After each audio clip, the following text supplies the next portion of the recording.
وحده والصلاة والسلام على من لا نبي بعده أما بعد فأعوذ بالله من الشيطان الرجيم بسم الله الرحمن الرحيم واذكر اسم ربك بكرة وأصيلا وقال رسول الله صلى الله عليه وسلم كل مطيع لله وهو ذاكر سبحان ربك رب العزة عما يصفون وسلام على المرسلين والحمد لله رب العالمين۔ رمضان المبارک کا بابرکت مہینہ اللہ رب العزت کی رحمتوں عنایتوں اور اس کی توفیق کے ساتھ الحمدللہ جاری و ساری ہے۔ ماہ مبارک میں اللہ پاک نے دن میں روزہ رکھنے کا حکم فرمایا اور پیارے نبی صلی اللہ علیہ وسلم نے رات میں تراویح کا حکم فرمایا۔ روزہ ہو یا تراویح ہو، یہ دونوں اللہ رب العزت کی عبادتیں ہیں، اور روزے کا اصل مقصد وہ انسانیت کے اندر فنائیت کا پیدا کرنا۔ ایک مسلمان میں فنائیت کا جذبہ پیدا کرنے کے لیے روزے سے زیادہ بہترین کوئی نسخہ نہیں۔ فنائیت کسے کہا جاتا ہے؟ فنائیت کا معنی یہ ہوتا ہے کہ آدمی اپنے ارادے، اپنی خواہشات، ان سب کو ختم کر دے اور ساری کی ساری خواہشات کو اللہ رب العزت کے حکم کے تابع کرے۔ اور روزے کے اندر اس کا بکثرت ہمیں موقع ملتا ہے۔ انسان کو بھوک لگی ہوتی ہے، چاہت ہے کھانا مل جائے، لیکن آدمی اپنی چاہت کو اللہ کی چاہت پر روزے کی وجہ سے قربان کر رہا ہے۔ گرمی شدید ہے، کافی دیر ہو گئی، سحری کے وقت کا پانی پیا ہوا تھا، اب دوپہر میں کہیں آ جا رہے ہیں، حلق سوکھ رہا ہے اور ہونٹ خشک ہو رہے ہیں، اور ایسی حالت میں چاہت یہ ہے کہ ٹھنڈا پانی مل جائے، لیکن آدمی اپنی اس چاہت کو اللہ کی چاہت پر فدا اور قربان کر رہا ہے۔ یہ کیا ہے؟ یہی فنائیت۔ اسی طرح آدمی اپنے گھر میں گیا اور گھر میں جاتے ہی کوئی بھی نہیں ہے، فریزر کھولا تو وہاں پر دیکھا طرح طرح کے لذیذ قسم کے مطعوم و مشروب پڑے ہیں۔ اب جی کی چاہت تو، من کی چاہت تو یہ ہے کہ میں ٹھنڈے مشروب پی کر اپنی پیاس کو بجھا لوں، یا ٹھنڈا پھل کھا کے اپنے حلق کو ذرا خوشگوار فرحت یہ مہیا کر دوں۔ لیکن آدمی ان چیزوں کی طرف نہیں جا رہا، وہ اپنی خواہشات کو دبا رہا ہے، اپنے رب کے حکم پر عمل کر رہا ہے۔ تو یہ ہے فنائیت، اور روزے کی برکت سے انسان کے اندر فنائیت کا یہ جذبہ پیدا ہوتا ہے۔ اور اس کی مثال بالکل ایسے ہی ہے کہ روزے کی حالت میں بندہ کہتا ہے اللہ میں تیرا غلام ہوں۔ اور غلام کیا ہوتا ہے؟ غلام کی تو کوئی مرضی نہیں ہوتی، اس کی ساری چاہتیں اپنے آقا کی چاہت کے تابع ہوتی ہیں۔ وہ واقعہ مشہور ہے کہ کسی نے کوئی غلام خریدا، غلام بڑا سمجھدار تھا، اس نے کہا، مالک نے کہا کہ بھائی کیا کھاؤ گے؟ کہا میں کیا کھاؤں گا، جو میرے آقا کھلائیں گے وہی میں کھاؤں گا۔ کہا بھائی پیو گے کیا؟ کہا میں کیا پیوں گا، میرے آقا جو مجھے پلائیں گے وہ میں پی لوں گا۔ کہا بھائی پہنو گے کیسا لباس پہنو گے؟ کہا غلام کی کیا مرضی ہوتی ہے، میرا آقا جیسا مجھے لباس پہنائے میں ویسا پہن لوں گا۔ اچھا جی آپ کا نام کیا ہے؟ کہا جی میرا نام کیا ہے، میرے آقا میرا جو نام تجویز کریں گے میں اسی نام کو قبول کر لوں گا۔ جی الغرض کے جو بھی وہ سوال کر رہا ہے، ہر سوال کے اندر غلام کہہ رہا ہے میرے آقا، میرے مالک، میری کوئی چاہت نہیں ہے، میری کوئی خواہش نہیں ہے، میری کوئی مرضی نہیں ہے، میری چاہت وہی ہے جو آپ کی چاہت۔ تو روزے کا جو مقصد ہے، روزے کے اندر بھی بندہ فنائیت کا مقام حاصل کر سکتا ہے۔ کب؟ جبکہ وہ اپنی چاہتوں کو اپنے رب کی چاہتوں پر قربان کرے۔ اور یہ سبق ہے باقاعدہ، روزے کا مقصد یہ ہے کہ ہمارے اندر فنائیت پیدا ہو، ہم اپنی خواہشات کو اپنے رب پر قربان کرنے والے بن جائیں، اپنی تمناؤں کا خون کرنے والے بن جائیں۔ پورا سال کے اندر رمضان المبارک تو ایک سیمپل اور نمونہ ہے، اور حضرت مجدد الافسانی نور اللہ مرقدہ فرمایا کرتے تھے کہ جس آدمی کا جیسا رمضان گزرتا ہے ویسے ہی اس کے باقی 11 ماہ گزرتا ہے۔ اگر نیکی، اطاعت اور توفیق الہی کے ساتھ خیر کے کاموں میں رمضان المبارک کا وقت صرف کیا تو یقین جانیے باقی 11 مہینوں میں بھی نیکیوں کی طرف رغبت اور نیکی کرنا آسان ہو جائے۔ اور اگر شومی قسمت کے ساتھ بدقسمتی سے رمضان المبارک کے اندر بھی نافرمانیاں ہوتی رہیں، گناہ ہوتے رہے، تو یقین جانیے باقی 11 مہینے بھی توفیق خیر نہیں ہوگی، نیکی کی توفیق نہیں ملے گی، انسان گناہ کی طرف لگ گیا۔ اس لیے ہمارے لیے پیغام کیا ہے، ہمارے لیے حکم کیا ہے؟ ہم روزے کا جو اصل مقصود ہے فنائیت پیدا کریں، ہم اپنی ساری خواہشات کو اپنے رب کی خواہشات کے تابع کریں، ہم اپنی ساری چاہتوں کو اپنے اللہ کی چاہتوں کے تابع کریں۔ اور یہ صرف یہ نہیں کہ رمضان کے ایام میں یا دن کے وقت میں روزے کی حالت میں، بلکہ دن کا وقت ہو یا رات کا وقت ہو، رمضان المبارک کی راتیں ہوں، ان راتوں میں بھی ہماری آنکھ وہی دیکھے جو ہمارا اللہ چاہتا ہے، ہماری زبان سے وہی کلمات صادر ہوں جس سے ہمارے رب تعالیٰ راضی ہوتے ہیں۔ جی چاہتا ہے کہ صاحب کسی پہ تبصرہ کروں، لیکن خدا را رک جائیے، اپنی خواہشات کی پیروی نہ کریے، خواہشات کا غلام نہ بنیے، اپنے اللہ کی مرضی کے تابع داری کر لیجئے، یہ تمہارے لیے وہ برکت کا ذریعہ ہے، یہ کامیابی کا ذریعہ۔ اور اسی طرح پورے سال میں نگاہ بہکنا چاہتی ہے، یہ خواہش ہے نگاہ کی، اب اس اپنے نفس کی بہکانے کو قابو کیا اور اللہ کی چاہت پر عمل کیا، نگاہ کو جھکا لیا کہ میرے رب نے مجھے حکم فرمایا ہے قُلْ لِلْمُؤْمِنِينَ يَغُضُّوا مِنْ أَبْصَارِهِمْ، اے پیغمبر فرما دیجئے ایمان والوں سے کہ اپنی نگاہوں کو نیچی رکھیں، میرے اللہ کا مجھے یہ حکم ہے، میں اپنی نظر کو جھکا رہا ہوں۔ قُلْ لِلْمُؤْمِنَاتِ يَغْضُضْنَ مِنْ أَبْصَارِهِمْ، اے نبی ایمان والی عورتوں سے بھی کہہ دیجئے اپنی نگاہوں کو پست رکھا کریں۔ اب وہ صرف یہ نہیں، رمضان المبارک میں رمضان کا تقاضا یہ ہے کہ پورا سال اپنے معاملات کو اپنے رب کے تابع کر دو، اپنی چاہتوں کو قربان کرو، یقین جانو اللہ کا وصل نصیب ہوگا، میلاپ نصیب۔ کسی اللہ والے سے کسی نے پوچھا نا بھئی جنت کتنے قدم ہے؟ اس نے کہا صرف جنت جانا چاہتے ہو تو جنت کے لیے تو 2 قدم راستہ ہے۔ تو وہ کیسے؟ کہا ایک قدم اپنے نفس پہ رکھ دو، اس کی خواہشات کو دبا لو، دوسرا قدم تمہارا جنت میں ہو۔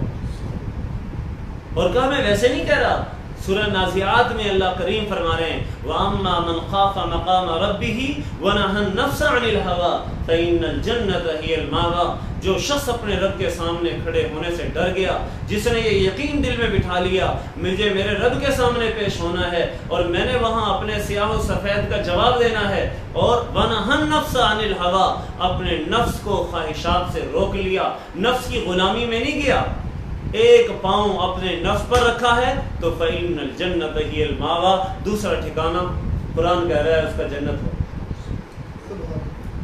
تو حضرات محترم، اصل چیز روزے کا مقصود کیا ہے؟ اپنی خواہشات کو کنٹرول کرنا۔ خواہشات صرف کھانے پینے کی نہیں، مالی خواہشات، خود نمائی کی خواہشات، دنیا میں اپنے آپ کو نمایاں کرنے کی خواہشات، لوگوں کو پست کرنے، لوگوں کی تحقیر اور ذلیل کرنے کی خواہشات، اور اسی طرح جو ناجائز اور حرام خواہشات، اور دنیا کے اندر ناجائز غرباء فقراء کی حق تلفی کرنے کی خواہشات، دھاندلی کی خواہشات، ان ساری خواہشات کو ہم نے مغلوب کرنا ہے، یہ روزے کا مقصد ہے۔ صرف بھوکا پیاسا مرنا وہ تو مقصود نہیں ہے، وہ تو جناب رسول کریم صلی اللہ علیہ وسلم نے ارشاد فرما دیا بہت سارے بھوکا پیاسا رہنے والے، وہ روزہ رکھ کر بھوکا پیاسا رہنے والے، ان کو بھوک پیاس کے علاوہ کچھ ملتا ہی نہیں ہے۔ کیوں؟ اس لیے کہ انہوں نے جو روزے کا مقصد ہے فنائیت، اپنی خواہشات کو اللہ کی خواہشات کے تابع کر دینا، ان خواہشات اللہ کی چاہت پر تو اپنی چاہتوں کو فدا نہیں کیا، تو کیسے اس کو اللہ کا وصل نصیب ہو، کیسے اس کو رمضان کی برکات نصیب ہو؟ تو عزیزان محترم، رمضان المبارک میں اس بات کا بطور خاص اہتمام کرنا ہے کہ ہمارے دل سے وہ خواہشات جو ہمارے رب سے تعلق میں قرب میں رکاوٹیں ہیں، ہم ان ساری خواہشات کو دبائیں گے، ہم اپنے رب کی چاہتوں پر عمل کریں گے، من کی چاہتوں کو چھوڑ دیں گے۔ ایک طبیعت کی چاہت ہے، ایک شریعت کی چاہت ہے، کامیاب وہ ہے جو طبیعت کی چاہت کو چھوڑ کر شریعت کی چاہت پر عمل کرے۔ تو روزہ ہمیں سکھا رہا ہے اپنی خواہشات چھوڑو، اپنی زبانوں کی تیزیوں کو چھوڑو، اپنے دلوں کے کینے اور بغض کو چھوڑ دو، کسی کی نعمتوں کو دیکھ کر اس سے جلنا چھوڑ دو۔ یہ فنائیت کا مقام اگر ہمیں حاصل ہو گیا تو یقین جانو روزے کی دولت ہمیں حاصل ہوگی۔ اور اگر فنائیت کا مقام ہمیں حاصل نہیں ہو رہا اور اپنی خواہشات کو ہم دبا نہیں رہے، اپنی تمناؤں کا ہم خون نہیں کر رہے، تو یقین جان لیجئے ہمیں ہمارے اس روزے کا مقصد، اور وہ روزہ جس سے اللہ کا قرب، اللہ کی رضا حاصل ہوتی ہے، جس کے روزہ رکھنے والے کے لیے اللہ فرما رہے ہیں کہ صاحب الصوم لی وانا اجزی بہی، روزہ بندے نے میرے لیے رکھا ہے تو اس کا بدلہ بھی میں ہی عطا کروں۔ پھر وہ روزے کی یہ برکات ہمیں کیسے حاصل ہو سکتی ہیں؟ اس لیے ایک تو اپنے آپ کو اس حوالے سے ہم اس چیز کا التزام کریں، صرف رمضان المبارک کے بابرکت مہینے میں ہی نہیں بلکہ پوری زندگی میں ہم اپنے رب کو راضی کرنے کے اعمال اختیار کریں گے، اپنی خواہشات کی غلامی کو چھوڑیں گے، اللہ کی چاہتوں پر عمل کریں گے۔ دوسری چیز، دو چیزیں بطور خاص اگر کوئی آدمی التزام کر لے ان کا تو اس کی برکت سے انسان کو بڑی ترقی نصیب ہوتی ہے۔ ایک ہے دوام طاعت، ہمیشہ اللہ کی فرما برداری کرے۔ میں یہ نہیں کہتا کہ ساری دنیا کے کام کاج چھوڑ کر ہر وقت تسبیح پکڑ کے ذکر اور مراقبے میں بیٹھ جاؤ۔ دوام طاعت کا مطلب یہ ہے کہ ہر وقت کا جو تقاضا ہے، شریعت کا جو مطالبہ ہے اس کو پورا کرو اللہ کی مرضی کے مطابق۔ آپ چاہے بازار جا رہے ہیں، بازار جاتے وقت ظاہر ہے وہاں کچھ لین دین ہے یا ضرورت کے، اب حدیث پاک میں آتا ہے چوتھا کلمہ بازار میں جاتے وقت آدمی پڑھ لے تو 20 لاکھ نیکیاں اس کے لیے اللہ انعام میں عطا فرماتے ہیں۔ ایک آدمی وہیں پر جا کے وہاں تلاوت نہیں کرنی، وہاں پر جا کے سودا سلف لے رہا ہے، اور سودا سلف لینے میں حدیث پاک میں آتا ہے جب کسی چیز کو لینا ہو اور دل چاہ رہا ہو کہ یہ چیز لے لوں اور دل کو بھلی بھی لگ رہی ہو تو محض قیمت کو کم کروانے کے لیے اس چیز کے اندر عیب نکالنا جائز نہیں ہے۔ اب آپ کو پتا ہے اگر میں اس چیز کی تھوڑا سا نقص بیان کروں وہ ہو سکتا ہے تھوڑا سا وہ ہو اور اس کی وجہ سے وہ اپنے اس پرائز کو کم کر دے، شریعت اجازت نہیں دیتی۔ لین دینے کے معاملات میں واضح پن ہو، جو چیزیں خرید و فروخت کے اندر اللہ رب العزت کا حکم ہے، فرمایا بیع خرید و فروخت وہ ہوتی ہے جو طرفین کی رضامندی کے ساتھ ہو، دکھا کر کسی کو مجبور کر کے اور اس سے کم قیمت پر کسی چیز کو لینا شریعت مطہرہ اس کی اجازت نہیں دیتی۔ اگر آپ سمجھ رہے ہیں کہ یہ چیز واقعی اتنی زیادہ نہیں ہے، یہ بہت زیادہ چیز قیمت مانگ رہا ہے، تو اس وقت وہ معاملہ کرنا اس میں کوئی حرج والی بات نہیں ہے۔ تو گویا بازار جا رہے ہیں، بازار جاتے وقت بھی اگر نیت یہ ہو کہ وہاں پر میں اللہ کے حکم کے مطابق، میری نظر بھی اللہ کے حکم کے مطابق ہو، وہاں پر میں اپنے کانوں کو طرح طرح کے گانے بجانوں سے ناپاک نہیں کروں گا، میں طرح طرح کے وہ فضول گوئی اور فحش گوئی کی طرف متوجہ نہیں ہوں گا، تو یقین جانو آپ کا یہ بازار جانا بھی اللہ کے ہاں عبادت بن رہا ہے۔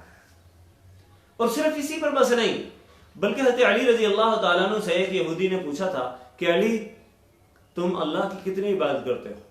کم تعبد اللہ کی کتنی عبادت کرتے ہو؟ حضرت علی نے فرمایا ہم تو 24 گھنٹے اللہ کی عبادت کرتے ہیں۔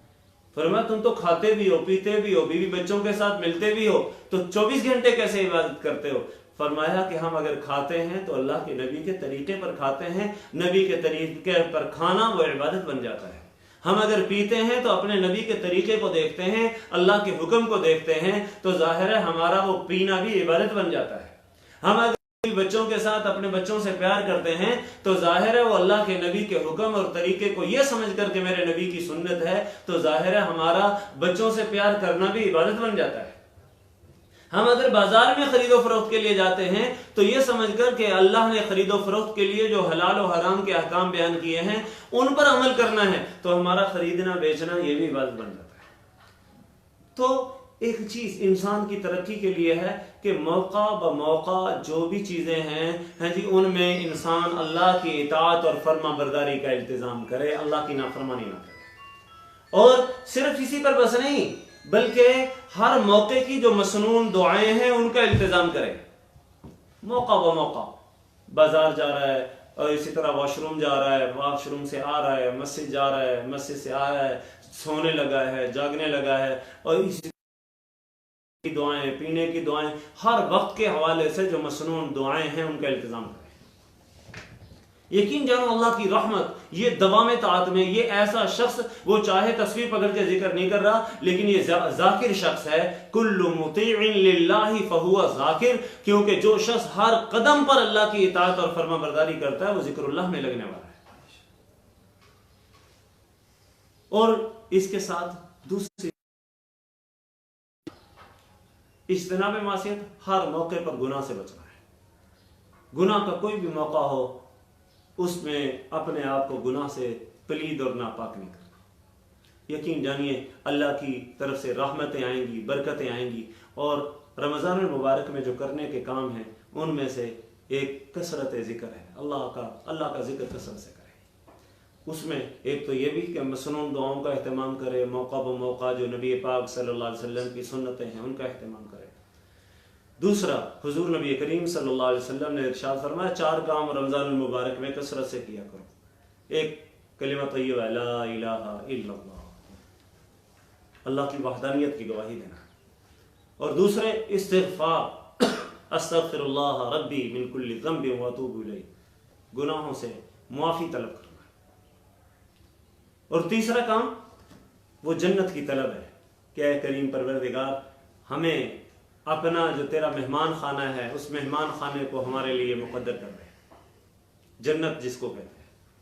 اور چوتھی چیز جہنم کی پناہ ہے، جہنم سے پناہ مانگنا ہے، اور اس کے حوالے سے اے اللہ ہم آپ کے عقوبت خانے سے جو آپ نے سزا خانہ جیل بنا رکھی ہے اے کریم پروردگار اس سے پناہ چاہتے ہیں۔ تو رمضان المبارک میں کثرت ذکر ہو، وہ چاہے تلاوت کلام پاک کی صورت میں ہے، وہ چاہے درود پاک کی صورت میں ہے، وہ چاہے استغفار کی صورت میں ہے، وہ چاہے کلمہ طیبہ لا الہ الا اللہ کی صورت میں ہے، اور ان ساری عبادتوں کے اپنے اپنے فوائد اور ثمرات ہیں۔ استغفار کی برکت سے گناہ معاف ہوتے ہیں، درود پاک کی برکت سے رحمتیں متوجہ ہوتی ہیں، اور ذکر کی برکت سے دل روشن اور چمکدار ہوتا ہے۔ اور ان سارے اعمال کو اختیار کیا جائے بطور خاص رمضان المبارک میں آدمی کلمہ طیبہ لا الہ الا اللہ، لا الہ الا اللہ، وہ کثرت سے ذکر کرنے والوں میں شامل ہونا چاہتا ہے، 3 تسبیح 300 مرتبہ، اور اسی طرح الا اللہ، اس میں ذات اللہ، ان اللہ کی یاد میں بندہ بیٹھے تو یقین جانے رمضان المبارک کو پورے رمضان میں آدمی 15-20 منٹ کے لیے سب سے الگ تھلگ ہو کے تنہائی میں اللہ کی یاد میں گم ہو جائے، اللہ کی رحمتیں متوجہ ہوں گی، اور اللہ سے مانگے۔ رمضان میں دعاؤں کا اہتمام، اللہ میں گناہوں سے پاک زندگی چاہتا ہوں، اے کریم پروردگار میں اپنی خواہشات کی غلامی سے بچنا چاہتا ہوں، اللہ آپ ہم سے راضی ہو جائیے، اے کریم ہماری شامت اعمال کی وجہ سے جو ہم پر طرح طرح کے حالات مسلط ہیں، اے کریم پروردگار اب تو اپنی ناراضگی کو ختم کر دیجئے، پورے عالم کے لیے، پوری انسانیت کے لیے، ہر انسان کے لیے، پوری کی پوری کائنات کے لوگوں کے لیے مانگیے، اور خدا پاک سے اس کی رحمتوں کے طلبگار بن جائیے۔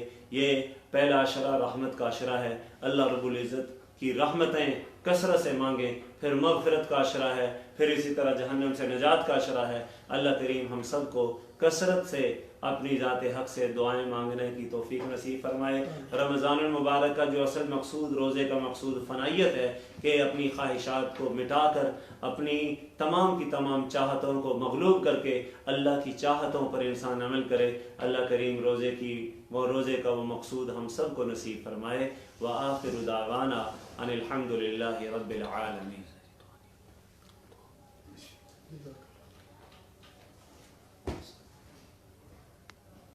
ہمارے چینل کو سبسکرائب کریں، بیل آئیکن پہ بھی کلک کریں تاکہ آپ روزانہ اچھی اچھی ویڈیوز دیکھیں، اور ویڈیو کو لائک کر کے بتائیں کہ آپ ہمارے چینل کو پسند کرتے ہیں۔